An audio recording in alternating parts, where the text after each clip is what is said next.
Hello friends, welcome back my YouTube channel. आज हम लोग बात करने वाले हैं प्लानिंग ऑफ मनी के बारे में। ये मेथड सीखने के बाद आप अपने पैसा को प्रॉपरली मैनेज कर पाएंगे। आई श्योर ये वीडियो देखने के बाद आप मनी मैनेजमेंट का दूसरा वीडियो नहीं देखेंगे। Then without wasting your time let start. What is your money planning? चलिए जानते हैं।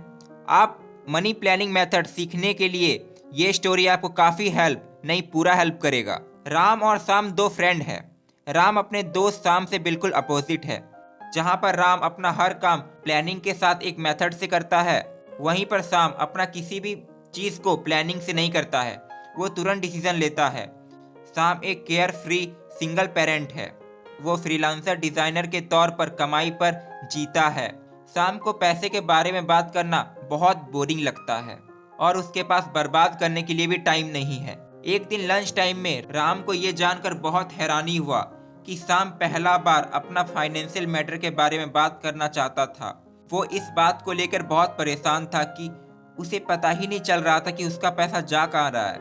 अब उसे ये तो समझ में आ रहा था कि उसका पैसा बैंक में आता है, लेकिन उसके बाद कहाँ और कैसे खर्च हो जाता है ये उसे समझ में नहीं आ रहा था। क्या आप भी श्याम की तरह है? क्या आप भी समझ नहीं पाते हैं कि आपका पैसा कहाँ गायब हो जाता है? क्या हमेशा आप ये कहते हैं कि आपके पास पैसे सेव करने जितना पैसा ही नहीं है?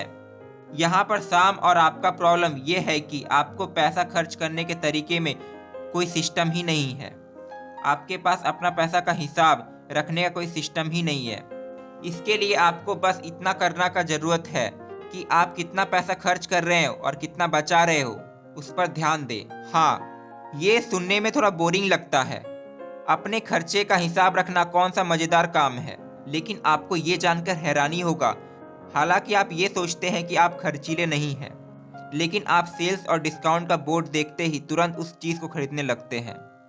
आप कोई भी प्रोडक्ट खरीदने के टाइम बजट से ज़्यादा खरीद लेते हैं। जब आपके पास पैसा कम बचता है तब आप आश्चर्य हो जाते हो, आप चौंक जाते हो, आप हैरान हो जाते हो। शाम को खर्चों का लिस्ट बनाना बहुत बोरिंग लगता है। ज़्यादातर लोग अपने खर्चों का हिसाब रखना बंद कर देते हैं क्योंकि उन्हें ये झंझट लगता है। इसलिए राम खर्चों का हिसाब रखने के लिए एक आसान और बेहतर तरीका बोलता है। अपने पैसे को ज़रूरत के हिसाब से कई हिस्सों में बांट दीजिए। जैसे राम अपने पैसे को 3 हिस्सों में बांटता है: इनकम, स्पेंडिंग और इन्वेस्टमेंट। ये सुनने में काफ़ी आसान लगता है।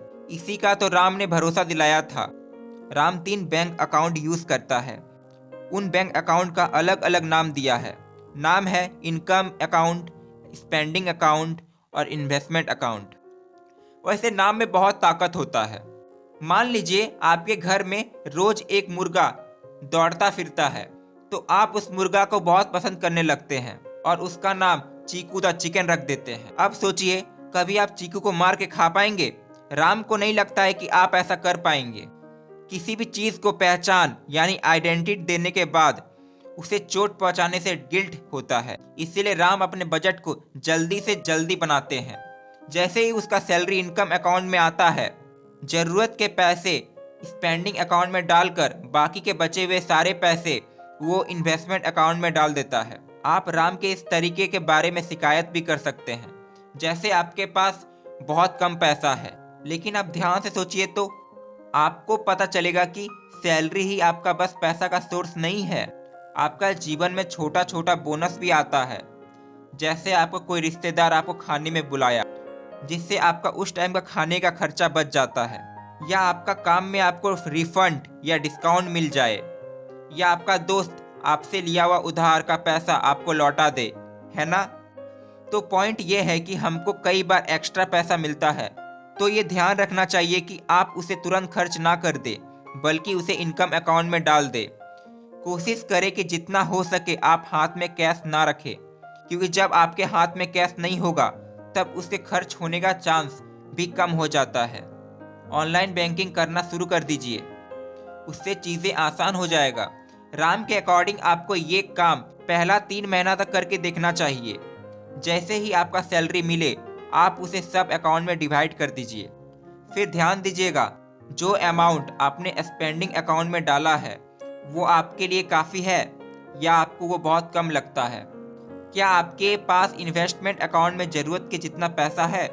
इनमें से कोई भी सिचुएशन क्यों ना आए, अपने इन्वेस्टमेंट अकाउंट का पैसा अपने स्पेंडिंग अकाउंट में ना डालें। लेकिन सवाल तो यह है कि आपको ऐसा करने से क्या मिलेगा? ऐसा करने से ये मिलेगा कि शाम को समझ में आया कि वो एक महीना में कितना पैसा खर्च करता है, किस तरह छोटा छोटा खरीदारी में पैसा का एक बड़ा हिस्सा खर्च हो जाता है। आगे चल के उसे ये समझने में हेल्प हुआ कि इन्वेस्टमेंट अकाउंट में कितना पैसा डाल सकते हैं। शाम को ये समझ में आया कि वो कोशिश करे तो काफ़ी पैसा बचा सकता है।